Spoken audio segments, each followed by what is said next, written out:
Bonjour à tous et à toutes et à tous. Nous commençons, c'est la première journée. Alors, je ne sais pas s'il y a grand monde de connectés, mais ça va être la première visio pour aller rencontrer les agriculteurs. On n'a pas pu aller sur le terrain. La Chambre d'agriculture avait l'habitude d'aller faire les tournées, entre guillemets, des antennes et sur les secteurs, les soirs. On n'a pas pu à cause du Covid, vous avez bien compris. Donc, l'idée est d'aller rencontrer les agriculteurs par visio avec un thème précis à chaque visio. Alors, on appellera ça les visios du jeudi. Hein. On fera ça tous les jeudis, alors tous les 15 jours ou toutes les semaines, suivant le rythme. L'idée, c'est de faire ça sur 45 minutes, pas plus, de manière à ce que que ça encombre pas l'après-midi pour que tout le monde puisse retourner au travail, surtout quand ça fait pas trop mauvais. L'idée, c'est aussi d'échanger. Alors, il y aura un thème. Aujourd'hui, le thème, c'est le HVE, mais on pourra aussi échanger sur d'autres thèmes. Il y aura une partie à la fin de questions-réponses où on pourra intervenir directement. Et puis, l'idée, c'est aussi que les agriculteurs puissent revoir ça, tout ça en décalé aussi, et puissent continuer de poser des questions et on essaiera de répondre en fonction si c'est possible de répondre. Mais c'est vraiment... L'idée, c'est vraiment d'échanger entre la Chambre d'agriculture, les responsables, alors les professionnels et les agents de la Chambre d'agriculture sur des thèmes précis. Donc, aujourd'hui, le HVE, mais il y aura d'autres thèmes qui vont venir. On vous les présentera au fur et à mesure. Pendant quelques temps, ça sera nos rencontres du jeudi. C'est important d'être sur le terrain, d'être au plus proche des agriculteurs. Je sais qu'il y a quelques sujets d'actualité qui peuvent émerger. Bon, cette semaine, par exemple, on a le dossier sécheresse où j'ai pris pas mal mon téléphone pour essayer d'expliquer, pour essayer de répondre aux agriculteurs qui s'interrogeaient pourquoi ils n'étaient pas dans la zone retenue. Alors, je l'ai fait avec le plus simplement possible. C'est pas tout le temps facile d'expliquer, mais voilà quoi. Alors, 100% des appels que j'ai eus, c'était des gens qui n'étaient pas dans la zone retenue. Je n'ai eu aucun appel de gens qui étaient dans la zone retenue sur la sécheresse, par exemple. C'est un exemple, mais c'est aussi notre rôle d'expliquer les choses et d'être au plus proche. Donc voilà. Donc c'est Christine avec Véronique Sarrault qui vont présenter le HVE. Hein. C'est haute valeur environnementale, le mot HVE, mais ils nous préciseront ça plus tout à l'heure. C'est aussi la Chambre d'agriculture se doit d'être présente sur tous les sujets. Alors bien, on pourra poser des questions, on pourra intervenir, mais c'est surtout l'idée aussi, pourquoi présenter le HVE, c'est que derrière, les choses sont en train de se mettre en place et il ne faut pas qu'on soit en retard. Alors, ça peut paraître bizarre pour certains, d'autres sont déjà en train de se réfléchir sur le HVE, peut-être au coup d'après, mais le tout, c'est d'être présent sur les dossiers quand ils sortent et ne pas se dire, ben oui, mais la Chambre d'agriculture nous a pas accompagnés sur ce dossier, elle n'a pas vu les choses venir. Ben si, l'idée, c'est quand même de voir les choses venir, c'est notre rôle, et d'expliquer tout ça aux agriculteurs. Donc, je passe la parole à Christine et à Véronique, et puis bonne visio, et puis à la fin, on pourra échanger entre nous. Voilà, Christine, je te passe la parole.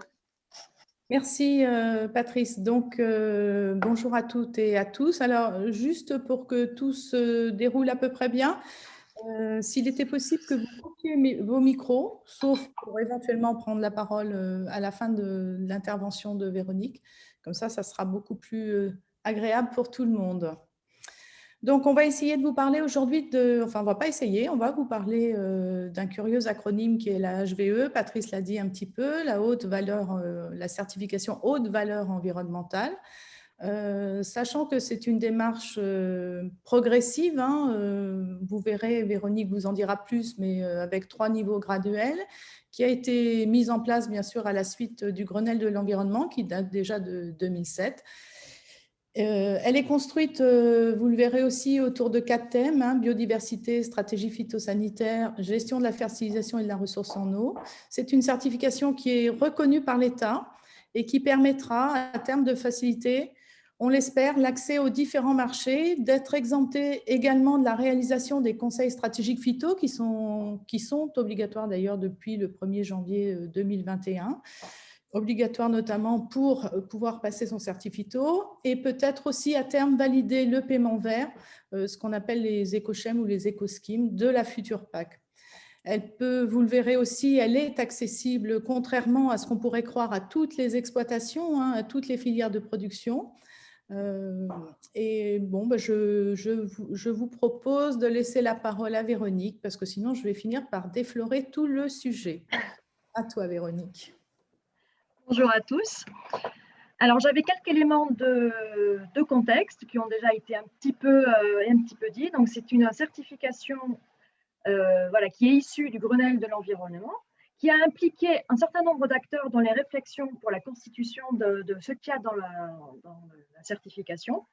Et en 2012, enfin, il y a eu les premières certifications. Donc, c'est à la fois relativement récent et en même temps, ça fait quand même bientôt, plus de 10 ans que, bientôt 10 ans que ça existe.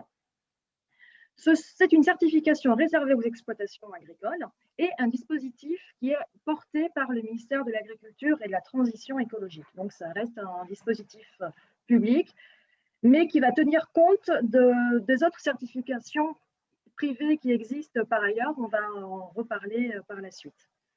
C'est un dispositif qui se veut unique pour l'ensemble des filières. Ça veut dire que toutes les filières peuvent prétendre à être certifiées HVE. Voilà, pareil, on verra par la suite qu'il y a quand même des inégalités entre les filières. Pour certaines, l'accès est quand même un peu plus difficile que pour d'autres. On redétaillera par la suite.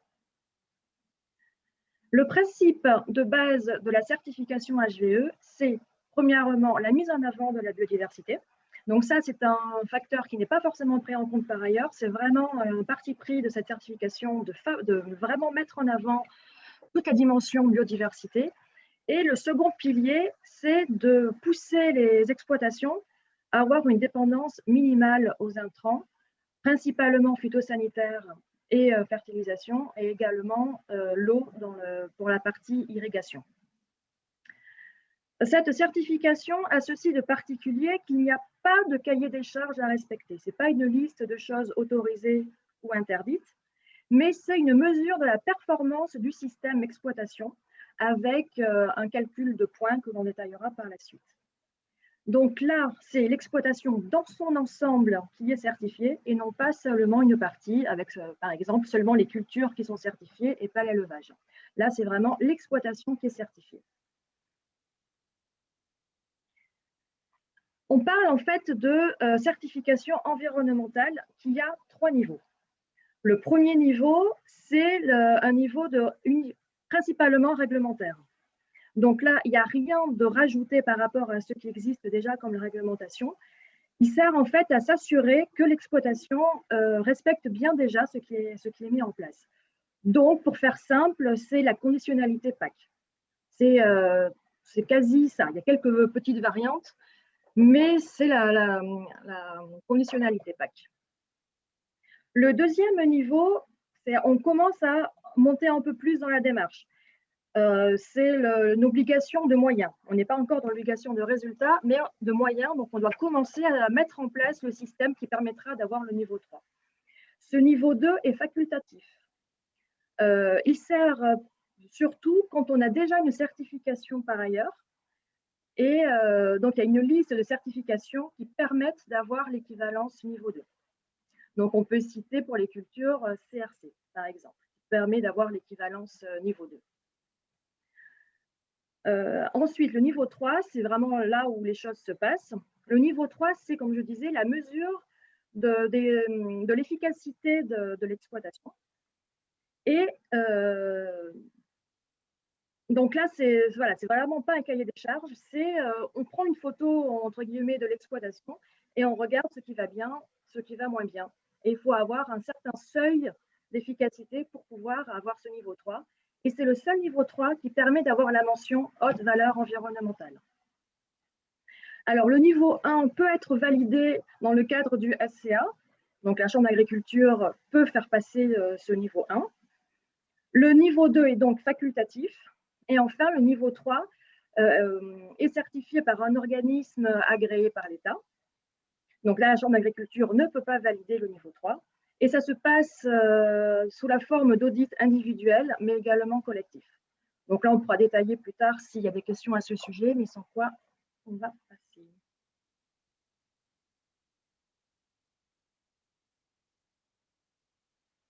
Alors, on va faire un petit focus sur ce niveau 3. Il y a 4 domaines, ça fait divisé en 4 domaines. Donc la biodiversité, la stratégie phytosanitaire, la stratégie de fertilisation, et le dernier domaine, c'est l'irrigation. Dans chacun de ces domaines, il y a un certain nombre d'items qui chacun permettent d'obtenir des points. Par exemple, si on respecte je détaillerai par la suite. Donc, il y a un item principal qui permet d'obtenir le nombre de points suffisant et des items dits de rattrapage qui permettent d'avoir ce fameux seuil de points. Il faut, dans chaque domaine, avoir une note minimale de 10 points. Et il n'y a pas de rattrapage possible d'un domaine à un autre. Alors, je vais rentrer dans le détail de ces 4 domaines. Donc, la biodiversité, c'est assez semblable au système de SIE pour la PAC. Ceux qui connaissent la PAC connaissent à peu près de quoi il s'agit. Donc, en gros, il faut avoir des haies, des jachères, des fossés, voilà, c'est ce genre de choses. Il y a des variantes avec la PAC, mais c'est quand même assez semblable. Donc, si on n'arrive pas à avoir le nombre de points suffisant, il y a d'autres items qui permettent de se rattraper. Par exemple, le poids de la culture principale. C'est-à-dire que la culture qui est en maximum de surface doit être la plus petite possible. Ce qui veut dire que les systèmes qui sont diversifiés, qui ont plusieurs cultures sur leur exploitation, sont favorisés. C'est pareil pour le nombre d'espèces cultivées. Si on n'a que du maïs, je dis ça presque au hasard, ou au contraire, si on a du blé, de l'orge, du triticale, etc., on n'aura pas le même nombre de points. L'idée qu'il y a derrière la HVE, c'est de favoriser la diversité des cultures. Dans la partie phyto, l'item principal, c'est l'IFT. Donc l'IFT, ça veut dire indice de fréquence de traitement. Donc je vais expliquer très rapidement. C'est en gros le rapport entre la dose homologuée et la dose appliquée. Donc si la dose homologuée est 1 et qu'on a appliqué le produit à mi-dose, ça fait 0,5. Et on additionne comme ça pour chaque traitement pour obtenir la valeur d'IFT finale. Et on compare les IFT obtenus à l'exploitation avec des IFT de référence régionaux. Donc, pour avoir le maximum de points, il faut que ces IFT à l'exploitation soient inférieurs de 50% à la référence régionale. Donc, c'est là qu'on est inégaux selon les cultures. Les références régionales pour les grandes cultures sont assez basses, donc il est assez compliqué d'obtenir le maximum de points, alors que pour d'autres cultures comme la vigne, je ne dirais pas que c'est facile, mais voilà, c'est moins difficile. Mais ça, c'est en réflexion. Dans les mois à venir, il se pourrait que ces références évoluent. Alors, si on n'a pas les points, déjà rien qu'avec l'item principal, il y a comme item de rattrapage, par exemple, l'utilisation de méthodes alternatives. En grande culture, ça peut être l'utilisation de faux semis, par exemple. C'est toutes les méthodes qui permettent de limiter les intrants. Il y a aussi toutes les conditions d'application de produits phyto qui permettent déjà d'en mettre moins, mais également de protéger la ressource en eau. Donc tout ça, ça peut permettre d'avoir des points supplémentaires pour le module. Le troisième domaine, c'est la stratégie de fertilisation. Donc là, l'item principal, c'est le bilan azoté. Alors là, il y a plusieurs méthodes de calcul, mais en gros, c'est faire le bilan entre ce qui rentre sur une parcelle, donc c'est être les engrais minéraux ou les engrais organiques, et ce qui sort de la parcelle, c'est-à-dire principalement les récoltes.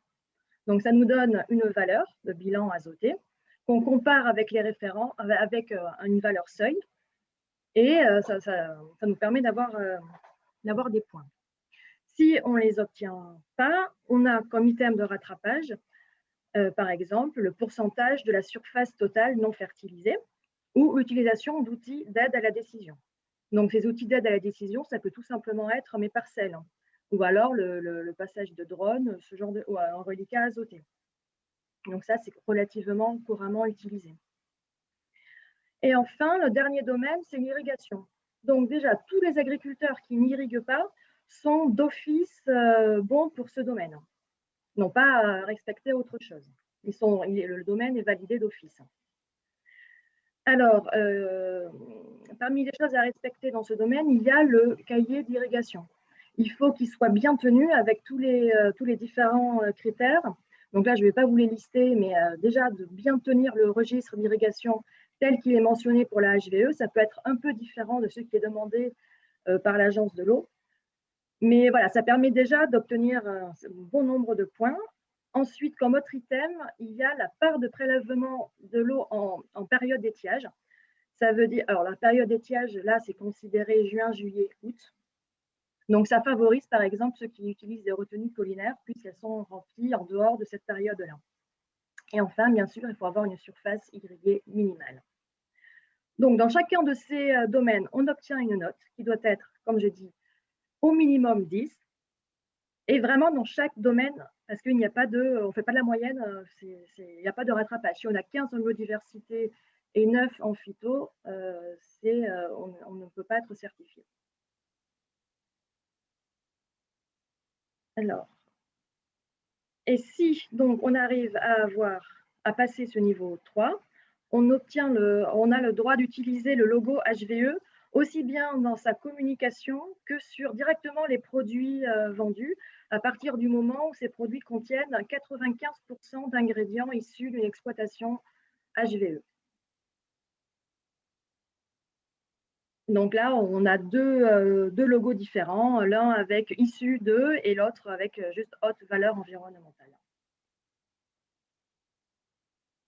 Voilà. Est-ce qu'il y a des questions? Est-ce qu'il y a des questions? Merci, Véronique. Donc, est-ce que quelqu'un veut prendre la parole? Est-ce que quelqu'un a des interrogations? Sinon, on pourra compléter.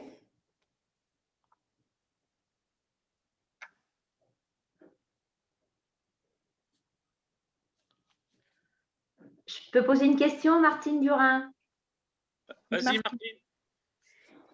Si on fait partie d'un GIE et que ce GIE demande la certification pour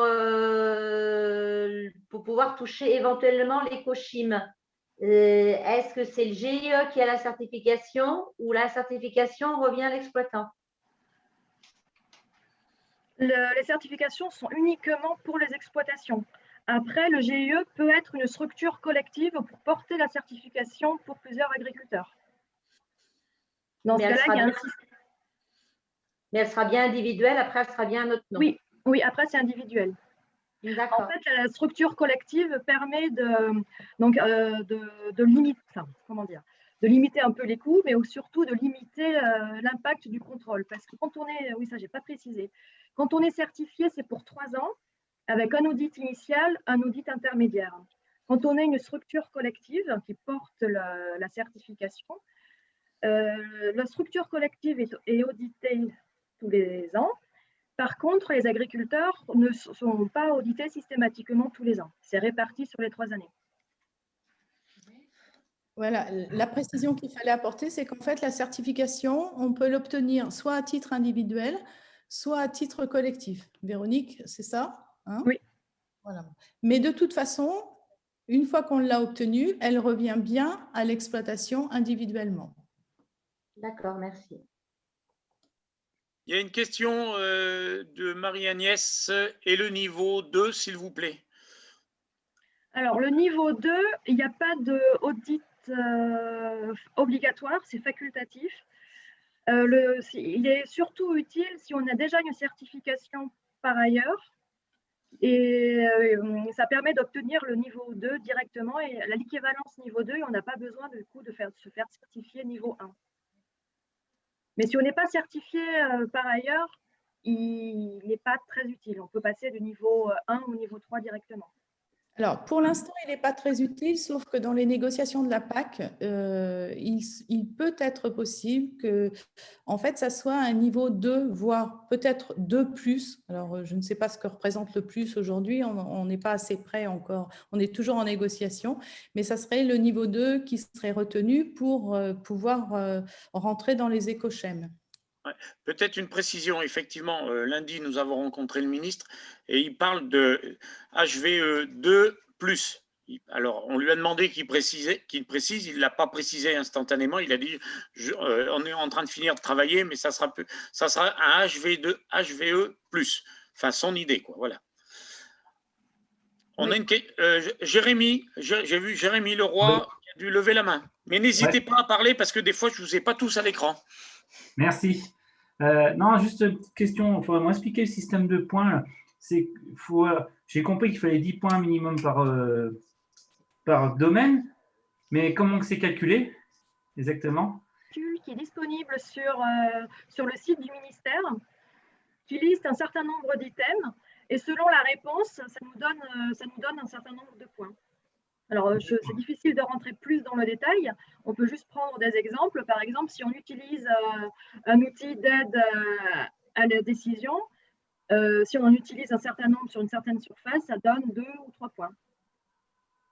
D'accord. Voilà, c'est une grille qui nous permet de faire ce calcul. Et deuxième question, justement, les niveaux, niveau 3, d'accord, on a le logo, l'appellation, mais 1 et 2, ils serviraient à quoi? J'ai compris qu'il y aurait peut-être pour la PAC, mais autre, il n'y a pas un gros intérêt, je crois, au niveau 1. Alors, pour faire valoriser sur cette production, effectivement, c'est que le niveau 3 qui permet ça. d'accord, mais comme on a dit au départ que c'était bien une démarche progressive, si tu veux, le niveau 1 et le niveau 2 aident à aller vers le 3. Alors, si tu veux aller directement vers le 3, tu peux, il n'y a pas de souci, sauf je pense qu'il faut quand même que le niveau 1, Véronique, soit validé. Hein. Le niveau 1 doit être validé, sauf si on a une équivalence qui permet d'avoir directement le niveau 2. Ok, et l'équivalence, ah oui, d'accord, pour le niveau 2. Il y a une liste, toujours sur le site du ministère, des certifications qui permettent d'avoir le niveau 2. Bon, alors, par contre, il faut que la certification soit bien sur toute l'exploitation. Parce qu'il existe des certifications partielles, par exemple sur une culture, sur les céréales, par exemple. Et si on est aussi éleveur, voilà, il faudrait que toute l'exploitation soit certifiée. Ça bloque si c'est qu'un domaine de l'exploitation qui est certifié. C'est bien la grande différence qu'il existe entre les autres certifications. Alors, on pourrait prendre par exemple la certification AB et cette certification HVE qui est bien une certification à l'exploitation. Quand on a une certification AB, on a une certification sur une production. Hein, on s'engage sur une production. Ce qui fait aussi qu'on a des agriculteurs qui sont certifiés AB, qui sont aussi en voie d'être certifiés HVE, parce que l'une porte sur une production, mais le HVE porte bien sur toute l'exploitation. Alors, il faut peut-être juste préciser quelque chose, c'est que pour le niveau 3, il y a 2 options. L'option que je vous présentais, c'est l'option principale, dite l'option A. Il existe une option B, qui, elle, est peut-être plus favorable pour les éleveurs. Donc là, le critère de biodiversité doit être respecté ou avoir 50% de prairies permanentes. Et ensuite, l'autre condition pour avoir le niveau 3, dans cette option B, c'est d'avoir 30% d'intrants dans son chiffre d'affaires. Donc, c'est une autre possibilité. Bon, elle est très peu utilisée et elle est remise en question. Mais voilà, il faut savoir que pour l'instant, elle existe.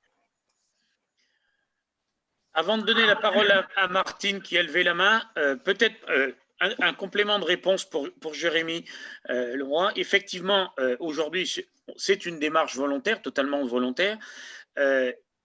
On sent bien que la PAC pourrait aller dans ce sens-là, mais il n'y a peut-être pas que le côté réglementaire à regarder, il y a peut-être le côté un peu communication, entre guillemets, auprès du grand public.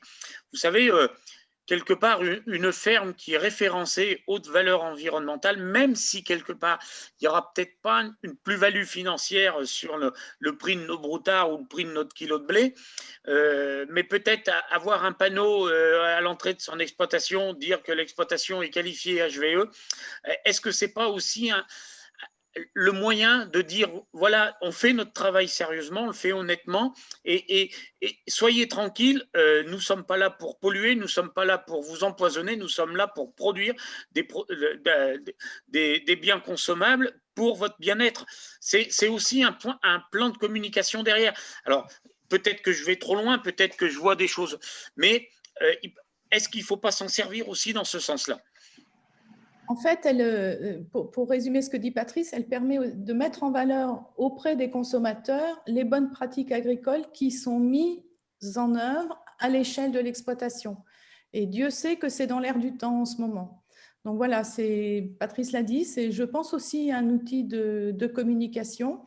Et puis, pour avoir fait la formation HVE, puisqu'il y avait une formation au mois de décembre, là, parmi tous mes collègues qui étaient là, une réflexion qu'on s'est faite, c'est quand même qu'on fait déjà, beaucoup font du HVE sans le savoir. Ça veut dire que déjà, c'est vrai que quand on respecte la conditionnalité de la PAC, et je pense qu'on la respecte tous, hein, théoriquement, et ben on est déjà dans une démarche de progrès, on est déjà dans une démarche agroécologique. Et ça, c'est aussi rassurant, c'est se dire que les bonnes pratiques qu'on met en œuvre sur l'exploitation, eh ben, elles vont être reconnues à un moment donné. Alors, on n'a pas dit que d'aller jusqu'au niveau 3, c'était hyper facile, et heureusement. Hein, mais heureusement, pourquoi? Parce que si c'est trop facile, vous dévalorisez un label ou une certification, c'est clair. Mais par contre, on s'aperçoit qu'on fait déjà beaucoup de choses qui vont dans ce sens-là, et des fois, on s'en aperçoit même pas. Martine?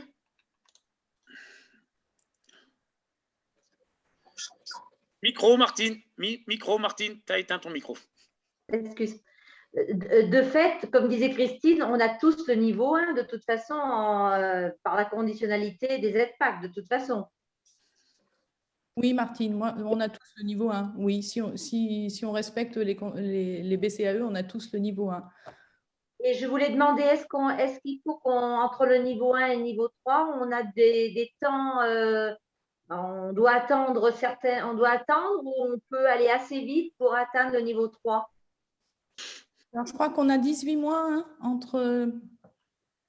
Ah, pardon. C'est vrai que je n'ai pas précisé qu'une fois que la validation du niveau 1 est valable 12 mois. On a un an pour passer au niveau 3, sans quoi il faut recommencer le niveau 1.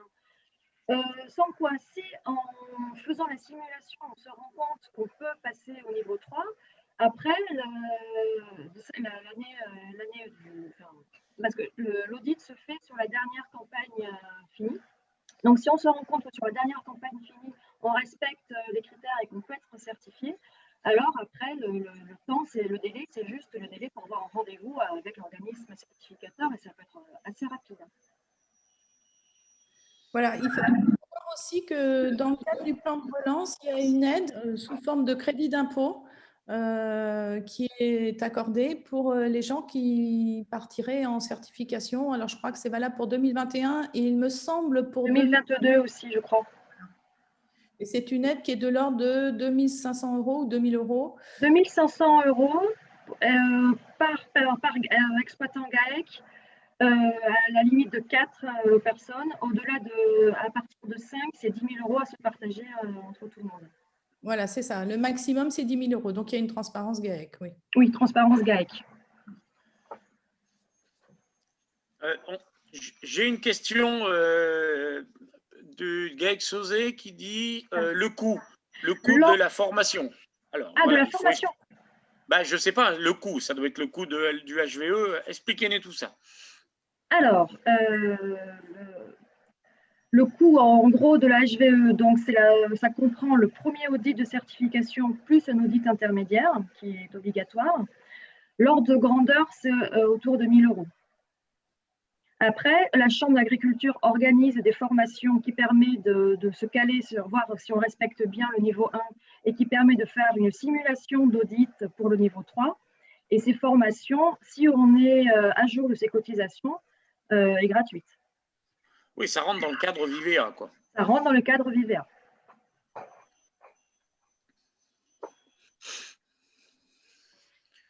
Et le 3, il coûte quoi? La certification niveau, ben, en fait, c'est ça, c'est ce que je disais. Là, c'est les organismes certificateurs qui font chacun leur tarif. Et l'ordre de grandeur, c'est 1 000 €. Ça peut être un petit peu moins selon, enfin voilà, ça dépend de l'organisme certificateur. Oui, après, il faut faire jouer la concurrence, bien sûr. Tout à fait. Aujourd'hui, sur le HVE, mais Véronique l'a précisé, les vitis sont rentrés dans la démarche, quoi. Il y a une vraie volonté, les viticulteurs, d'aller sur le HVE et assez rapidement quand même. Il y a actuellement 3 viticulteurs qui sont déjà certifiés. La cave coopérative devrait l'être d'ici le mois de juin. Et il y a déjà 2-3 autres viticulteurs qui se posent la question et qui devraient passer assez vite aussi. Alors, la cave coopérative, pour l'ensemble de ses adhérents? Pour l'instant, non. C'est juste, non. Non, c'est juste une partie pour l'instant. Après, j'imagine qu'à terme, ils essaieront d'en avoir le plus possible, voire la totalité. D'accord. Ou la quasi, parce que c'est compliqué d'avoir la totalité. Pourquoi peut-être préciser pourquoi les vitis sont un petit peu plus en avance sur cette partie? C'est qu'effectivement, enfin, Véronique, répondez, vous avez mieux la réponse. C'est que cette certification a été portée par les viticulteurs indépendants. Pour dire jusqu'à quel point c'est eux qui l'ont porté, c'est que le chargé de mission national de la HVE a été détaché des viticulteurs indépendants. Et puis, c'est certainement aussi parce qu'eux, ils ont peut-être une valeur ajoutée assez directe, puisque eux, ils ont vraiment de la vente à la ferme, quoi. Ils ont vraiment le client en face et le petit logo directement sur l'étiquette, c'est vendeur. Donc, c'est eux qui ont vu l'intérêt directement en premier. Alors, je vois la question, est-ce qu'il y a des filières pour la viande HVE? Ça veut dire quoi? Qu'il y a déjà des filières qui existent avec des valorisations spécifiques HVE? À ma connaissance, enfin, je ne sais pas. Moi, pour l'instant, toutes les filières ne sont pas encore organisées avec des stratégies HVE particulières. Les coopératives céréalières commencent à se poser la question. Oui, mais il faut effectivement, Véronique a raison, effectivement, aujourd'hui, les vitis sur l'ensemble du territoire national sont rentrés dans cette démarche ou sont en train de rentrer dans cette démarche. Alors, on sait aussi que certaines grandes enseignes veulent minimum pour avoir accès à leur marché, avoir la certification HVE. Mais HVE ou bio. Ouais, HVE ou bio. Toujours est-il que sur les autres filières, c'est en train de se structurer. Effectivement, si un certain nombre d'éleveurs demain sont qualifiés HVE, les filières vont quand même regarder ça avec intérêt. Le surprix, entre guillemets, je ne sais pas, on ne peut encore rien dire. C'est aujourd'hui une vraie démarche innovante, entre guillemets. Demain, peut-être que dans 5 ans ou dans 6 ans, on parlera d'autre chose. Mais l'idée, c'est quand même d'être prêt. Si ça sort, le ministre en parle de plus en plus de la certification HVE, il faut qu'on soit prêt. Alors, bien sûr, tout le monde ira peut-être pas, tout le monde ira à son rythme, mais nous, en tant qu'organisme, il faut qu'on le présente, il faut qu'on l'explique, et chacun, en fonction de sa commercialisation, de son modèle de commercialisation, de ses marchés, il faudra qu'il se pose les bonnes questions. Et puis, je vous le dis, peut-être aussi, il y a une image à véhiculer derrière, une exploitation qui est placée sur un bord d'une route à grande circulation, ça porte quand même exploitation qualifiée HVE, c'est quand même plus joli que rien du tout, quoi. Voilà, alors je me fais peut-être que je veux m'attirer des foudres en disant tout ça, mais l'idée, c'est d'être présent quand même et de ne pas laisser passer le train et puis de se dire, oulala, on aurait peut-être dû bouger avant, quoi. C'est ça aussi l'idée du HVE, pourquoi on vous le présente aujourd'hui, et que même si les filières ne sont pas forcément organisées. Alors, pour vous donner une petite idée au niveau national, cette fois-ci, au 1er juillet 2020, il y avait 8200 exploitations environ qui étaient certifiées HVE en France. Et dans ces 8200, la filière végétale est la plus représentée avec les viticulteurs, puisqu'il y a quand même 6700 exploitations en viti qui sont HVE. Il y en a 411 en grande culture Et le reste, c'est essentiellement l'arboriculture, avec 644 exploitations, et puis vient ensuite le maraîchage. Et dans la filière animale, on avait 158 exploitations certifiées HVE en bovin viande. Tout ça, c'était au 1er juillet 2020, sachant que ça évolue quand même assez rapidement. Voilà. Par contre, je suis désolée, je vais être obligée de vous quitter parce que, ironie du sort, j'ai un contrôle phyto sur mon exploitation. Voilà, c'est le début de la HVE peut-être.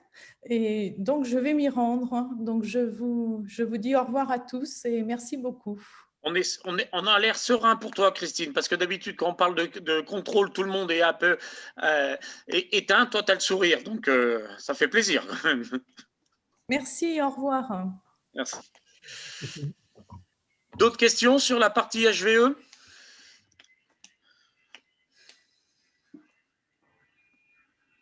Ouais, juste pour être sûr d'avoir bien compris, en fin de compte, c'est du crédit d'impôt, les aides là, qu'on a parlé tout à l'heure. Oui, il y a du crédit d'impôt, oui. Donc, en fin de compte, sensiblement, ça compense, ça paye les frais d'audit. Quelque chose près. Les frais d'audit, c'est 1 000 €. Le crédit d'impôt, c'est 2 500. Donc, normalement, il devrait en rester un peu. L'audit intermédiaire qui Non, c'est tout compris. Quand je dis 1 000 €, c'est tout compris. Ah, c'est complet, d'accord. Je croyais que c'était à chaque fois 1 000 €. Non, c'est compris. D'accord. Donc, c'est une démarche qui est intéressante à aller. Si on peut avoir de la plus-value sur nos produits, c'est important de le faire, je pense. Mais il n'y aura pas un problème. L'État ne va pas bloquer s'il y a trop de dossiers au niveau crédit d'impôt. Non, je sais pas. Faut que l'État sache un peu ce qu'elle veut aussi. Ce qu'il veut. À un moment donné, s'ils veulent pousser, entre guillemets, les exploitations à rentrer dans ce genre de démarche, il ne faut pas qu'il y ait des freins financiers, quoi. Ouais. Voilà, quoi. Après, effectivement, si peut-être que dans 2 ans et qu'il faut qu'on soit encore plus d'exploitation, je ne sais pas, 2 ans, 3 ans, je ne sais pas. Il faut que tout le monde y rentre. Peut-être qu'il n'y aura plus de crédit d'impôt. C'est aussi une incitation aujourd'hui, comme tout le temps quand ça démarre. Alors, il y a une question sur les dates des prochaines sessions de formation. Pour l'instant, il y a une prochaine session prévue début juin qui est déjà quasi pleine. Alors, il faudra peut-être, mais signalez-vous si vous êtes intéressé par cette formation, contactez le service formation de la Chambre. Et si on voit qu'il y a beaucoup de candidats, on pourra peut-être réfléchir à ouvrir une deuxième session pour le mois de juillet. Voilà. C'est effectivement ce que vient de dire Véronique. En fonction alors, on n'en ouvre pas 50. Il vaut mieux qu'il y ait un peu de réserve, entre guillemets, de gens qui veulent participer pour ouvrir une nouvelle session, de manière à ce que la session soit complète, qu'il y a aussi de l'intérêt et de l'économie derrière. Mais on laissera pas les gens sur le côté s'ils sont demandeurs d'aller en formation. On mettra en face les formations qu'ils veulent. Martine, je te vois lever la main. Oui, j'étais à l'écran. La session nous valide le niveau 1? Non. Une visite en plus à Il y l'exploitation? aura une visite en plus pour valider le niveau 1. D'accord. Mais la visite est assez rapide. L'ordre de grandeur, c'est 1 à 2 heures sur le terrain, enfin, à l'exploitation. D'accord. Donc là, on paye la Chambre d'agriculture, autant passer sur l'exploitation. On a mis en place une prestation. D'accord. On a mis en place un forfait, oui, voilà, c'est ça. Ouais. Ouais. Et justement, il vaut mieux faire la formation avant ou faire le premier audit et après faire la formation pour l'audit 3? Il vaut mieux faire la formation, ça vous permet de voir où vous en êtes, si vous êtes certifiable, entre guillemets, ou pas. Si vous vous rendez compte à l'issue de la formation qu'il y a un critère qui coince, ça vous laisse le temps de rectifier ça, pour ensuite regarder l'audit. Oui, ça serait la logique, oui. Ça serait la logique. Après, chacun fait comme il veut et comme il peut, mais la logique, ça serait ça.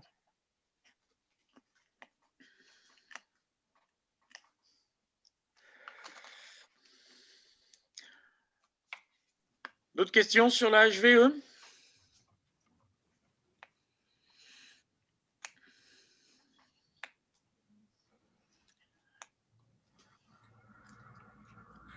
Alors, c'était notre première visio. On était un petit peu de monde quand même. C'est bien pour un premier. On était moi, on est monté à un moment donné, je suis en train de vérifier. On est monté à une trentaine d'agriculteurs qui nous suivaient. C'est plutôt bien. C'est un bon début. La prochaine visio sera sur la PAC. Donc après, les habitudes vont se prendre. Hein. Ça sera le 25 mars. Donc, on vous précisera les intervenants plus tard, mais le 25 mars, sous le même format, on parlera de la campagne PAC 2021. On ne parlera pas de la réforme de la PAC, qui est un sujet que j'espère on pourra vous présenter en présentiel à l'automne, quand on en saura un peu plus, sachant que sur la PAC, sur la réforme de la PAC, au mois de juin, il faut que le ministère ait fait remonter ses propositions à Bruxelles.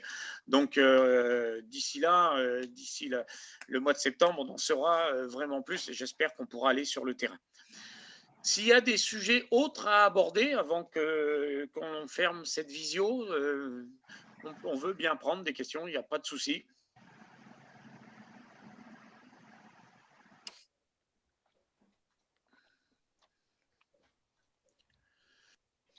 Tu m'écoutes là? Vous m'écoutez? Oui, bonjour. Oui, bonjour, Michel Barbet là. Bonjour, bonjour à vous tous.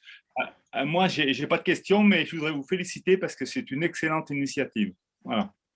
J'ai vu le mail arriver, j'ai trouvé ça super bien. Donc, continuez dans ce sens-là, c'est très, très bien. Michel, et j'étais avant-hier avec l'INRAE toute la journée là, sur les zones tampons et l'OFB. Et c'est vrai que vous avez raison d'avancer dans ces formules HVE parce que je pense qu'on a besoin de démontrer ce qu'on est capable de faire et l'avancée que le monde agricole a déjà et qu'il ne met pas assez en valeur. Enfin, ce que tu disais. Donc, c'est très, très bien. Voilà, j'ai terminé. Merci Michel, et je reçois, parce que j'ai en même temps le portable et je reçois plein de messages, et effectivement j'ai pas mal de messages de gens qui disent super formule à renouveler. Donc vous voyez, peut-être qu'on va répondre et j'ai un agriculteur là, je sais pas, une personne qui n'est pas agriculteur aussi, vous devez l'avoir, hein, qui met je ne suis pas agriculteur mais je cherche à m'instruire et à mieux comprendre notre monde. Un grand merci pour ce partage ouvert à tous et pour les prochaines sessions. Vous voyez, c'est encourageant, c'est comme quoi que des fois, le Covid a du bon, hein. On pourra aussi inventer un nouveau mode de communication et c'est plutôt enrichissant. Et j'espère que peut-être que la prochaine session visio, on saura 100, 200. Pourquoi pas rêver? Merci.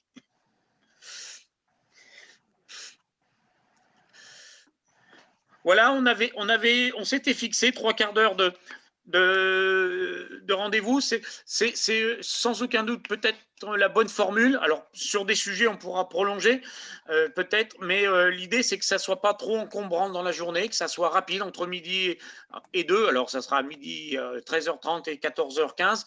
Mais voilà, la formule, c'est d'être court, concis. Et puis, n'hésitez pas derrière. Vous pouvez continuer de poser des questions sur les forums, bien sûr. Ça sera tout est en place. Et derrière, n'hésitez pas aussi à contacter la Chambre d'agriculture ou les agents pour poser les questions, tout au moins sur le thème HVE. Mais il n'y a pas que ça, il y a toutes aussi les questions qui peuvent avoir, que vous pouvez avoir envie de poser. N'hésitez pas à les poser. L'idée, c'est vraiment que ça soit un partage avec tout le monde. On ne peut pas aller vous rencontrer physiquement, mais l'idée, c'est vraiment de vous rencontrer à travers une visio. Et je trouve que voilà, c'est encourageant parce que j'ai eu plein de messages.